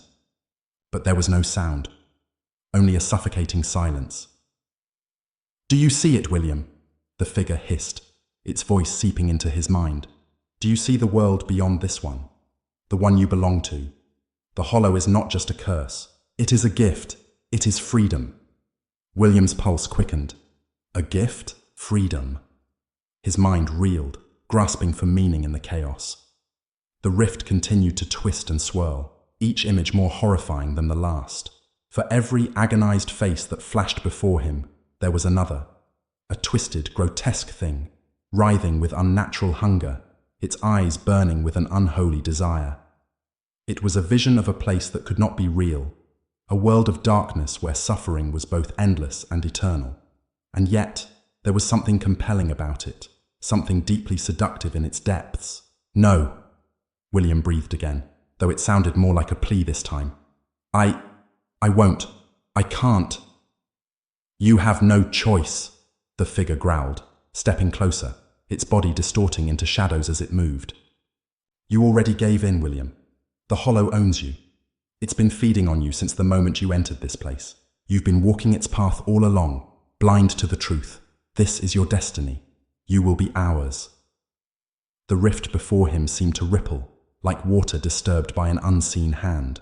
William could feel the force pulling him closer, his body no longer his own. His fingers clawed at the air, trying to find purchase on something solid, anything to hold on to. But there was nothing but the cold, hungry darkness. "Come," the figure whispered again, its voice a promise, a death sentence. "Come into the Hollow." As if on cue, the darkness surged forward, enveloping him entirely. It wasn't just a physical force, but a mental one as well. William felt his thoughts begin to slip away, drowning in the oppressive weight of the void. It was as if the darkness was feeding on him, slowly pulling apart the last threads of his consciousness. But then, in the overwhelming silence, something stirred. A flicker, a light, a voice, his own voice. No, it was weak, a whisper against the roaring tide of darkness. But it was enough. For the briefest moment, William felt a spark of defiance, a flicker of the man he had been. The hunger may have claimed his body, but it had not claimed his spirit. Not yet. He clung to that thought, fragile as it was. He had to fight. He had to push back. With every ounce of strength he could muster, William reached into the void and tore a sliver of his own will free from the darkness. It felt like ripping his very soul in two, but it was the only choice he had. The figure before him sneered, sensing his struggle, its grin widening impossibly. "You cannot resist forever, William," it hissed. "You will join us. You will feed." But William's resistance only grew. He didn't know what had happened to the man he had been, the man who had been lost in this nightmare. But somewhere deep inside, he felt the truth. He was not yet done. For now, at least, he had a choice. And as the rift twisted and bent before him, he made it. Chapter 10. The Hollow consumes. The darkness was no longer just a presence. It was everything. It was the very air William breathed, the ground beneath his feet, the thoughts that rattled in his mind. It was all-consuming, and yet, as he fought to hold on to himself, there was a strange comfort in the suffocating embrace of it. For a brief moment, he almost wondered if this was what he had wanted all along. A world free of pain, free of consequences, a place where time no longer mattered, where memory faded, and all that existed was the endless hunger of the hollow. The figure stood before him, towering, its eyes gleaming with a sadistic sort of satisfaction. It had won. William could feel it in the weight of his body, the draining of his strength. There was no escaping the pull now. He was sliding toward the abyss, inch by inch, dragged deeper into the dark tide of the hollow. "Let go!" the figure whispered. Its voice was now softer, almost coaxing. "You are so close, William. Just let go. The suffering ends. Everything ends. You will be free." The words had an allure to them, a seductive promise that twisted like a serpent in William's mind. But he resisted. He clung to his last shred of will, his fingers curled into fists, his nails digging into his palms until they drew blood. "No," he thought. "I won't let you take me. Not yet." But the force was relentless. The figure's presence grew stronger, its shadows stretching outward, their tendrils creeping into his mind, his heart, his soul. It was no longer a simple battle of will. It was a war for the very essence of who he was. And in the battle of wits, he knew that the hollow was far more ancient, far more patient than any human could hope to be. "You're already ours," the figure continued, its voice smooth and honeyed now. "You've always been ours. From the moment you stepped into this place, you were marked. We've been waiting for you." The words resonated within him. His mind flashed back to the moment he had first encountered the rift, the whispers that had tugged at his soul, the overwhelming sense of dread that had settled into his bones, the feeling that he had been lured here, drawn to this very place, to this very moment. It was no accident. "You were chosen," the figure said, "and you will join us, just as all those before you have. No one escapes the hollow. It is eternal, it is hungry, and it will claim you." William's breath came in ragged gasps. He could feel the weight of the void pressing down on him, the darkness coiling tighter, suffocating him.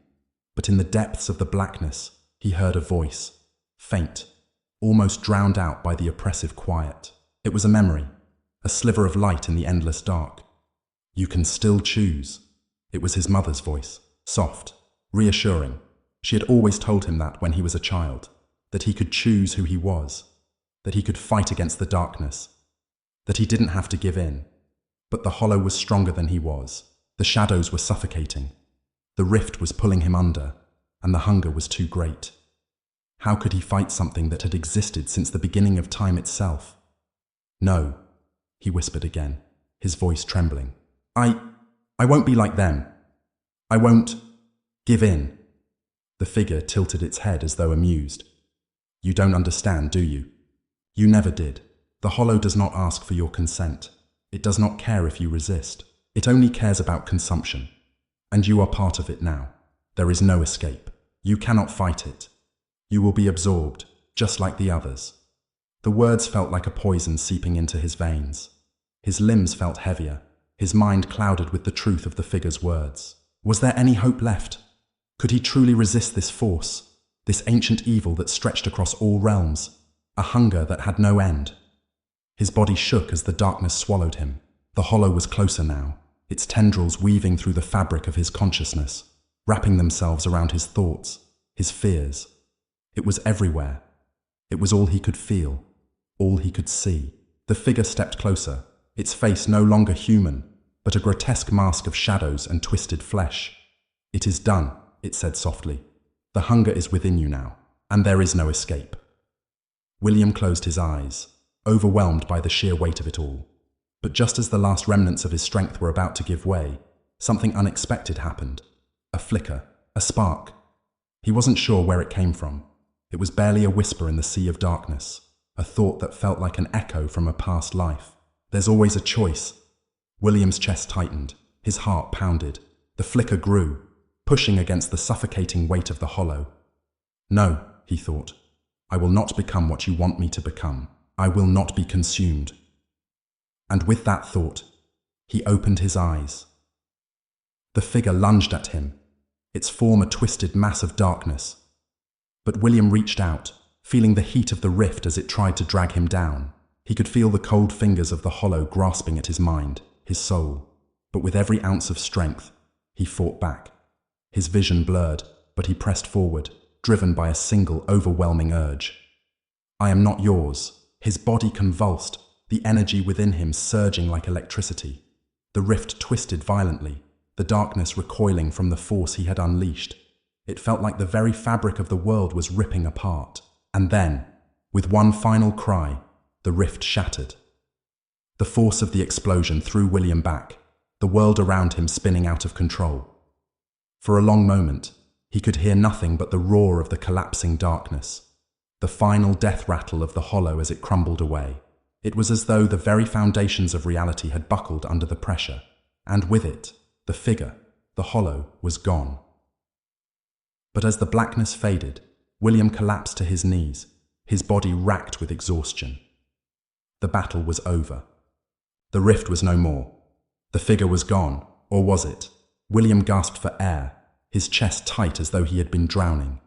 His hands trembled, his mind racing to comprehend what had just happened. He wasn't sure if it was real. The weight of it all was still too heavy to grasp.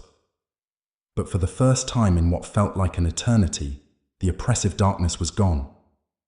And yet, as he looked around, the silence was deafening. He was alone. The hollow had left its mark on him, but it was not over. The hunger would always be there. The rift had been sealed, but the scars would remain. And somewhere, deep within him, he could still feel the pull. Chapter 10. The Hollow's Echo. William awoke in the quiet of his apartment, a room that once held the comfort of familiarity, but now, every corner seemed foreign, like it no longer belonged to him. The walls, once warm with the softness of home, now pressed in on him like the suffocating grip of the darkness he had just escaped. He sat up, his body aching with the toll of the battle, the rawness of it still lingering in his mind. His hands shook as he ran them over his face, feeling the stubble of days, maybe weeks, he had lost track. He couldn't remember when he last slept, or if he had truly rested at all. The darkness that had been the hollow seemed to have followed him back from the rift, seeping into every corner of his life. He stood slowly, his legs trembling beneath him, and looked around. The room appeared normal in the sense that it still contained the remnants of his old life. Books scattered on the floor, the half-open window letting in the faint light of a dull afternoon, the coffee cup left on the table from what seemed like a lifetime ago. Yet, something had changed. The air felt heavier, more oppressive, like it had absorbed the remnants of the void he had escaped. The hollow can never truly be gone, William thought, feeling a gnawing pit in his stomach. It was a feeling that had settled into him, like the last breath of the rift still echoed within him, crawling beneath his skin. He staggered to the window and pulled it open, breathing in the cool air outside, hoping that it would cleanse him. The streets below were calm, but there was an unnatural stillness to the world outside. Even the birds were eerily quiet, as though the very universe itself held its breath. The sounds of the city, the hustle, the voices, the hum of everyday life, seemed muffled, distant, as though the world itself was in mourning. For a long time, William simply stood there, staring at the world below him. The weight of everything that had happened, the rift, the battle, the hollow, pressed down on him. He couldn't shake the feeling that it wasn't truly over. The figure had vanished, yes, the rift had collapsed, but the hollow had left a mark on him that could never be erased. Something deep within him had shifted, and he could feel it, a coldness in his chest where warmth once was. No one escapes the hollow, the figure's voice echoed in his mind. You were always ours. Those words haunted him, digging into his thoughts like sharp nails. He had won, yes, but at what cost? Had the hollow truly been defeated? Or had it simply retreated, waiting for the right moment to return? He thought of the lives it had consumed, the faces of the lost souls that had been trapped in the rift. They were all still there, somewhere, lost to the void. How could he be free when they still existed? A part of him now bound to the endless hunger. His heart raced as the thought gnawed at him. Could he ever truly escape the Hollow's grasp? Was the power he had used to fight it simply another tool in the hands of the darkness? It had taken so much from him: his peace, his sanity, his very sense of self. And now, he wondered if there was anything left of him to reclaim. The faintest whisper of the rift filled the silence, and William's breath caught in his throat. It was as if the Hollow had found a way to slip past the cracks in his mind, a whisper too faint to understand but loud enough to make his skin crawl. It was calling to him. The hunger was still there, just below the surface, waiting for a chance to return. He felt a sudden, overwhelming need to leave, to run, to escape. His body felt restless, the urge to flee growing stronger by the second. But where could he go? He had no place left. The Hollow had tainted everything. He could feel its touch in the air, in the very fabric of reality around him. It had spread its influence, and there was no place that was untouched by its hunger.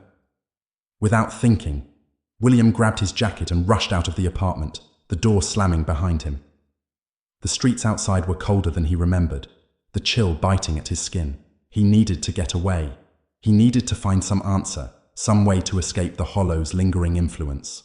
The voices were growing louder now, swirling around him like a storm, whispering in the edges of his hearing, clawing at his sanity. He didn't know where he was going.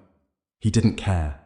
His legs carried him through the empty streets, past dark alleys and shuttered windows. It felt as though the city itself was holding its breath, waiting for something, waiting for him to crack, for the Hollow to reclaim what it had lost. Minutes stretched into hours, or maybe days. He couldn't tell. Time had lost meaning. The sun was setting now, but the sky was clouded, an unnatural darkness descending over the horizon, as though the world was drawing a veil over itself. William found himself at the edge of the city, standing before the ruins of an old building. It was familiar to him. He had passed it countless times in the past, yet today it felt different. The building was crumbling, its windows shattered, its structure decayed and broken, but there was something about it that drew him in. A low hum resonated in the air, the kind of sound that made the hair on the back of his neck stand up.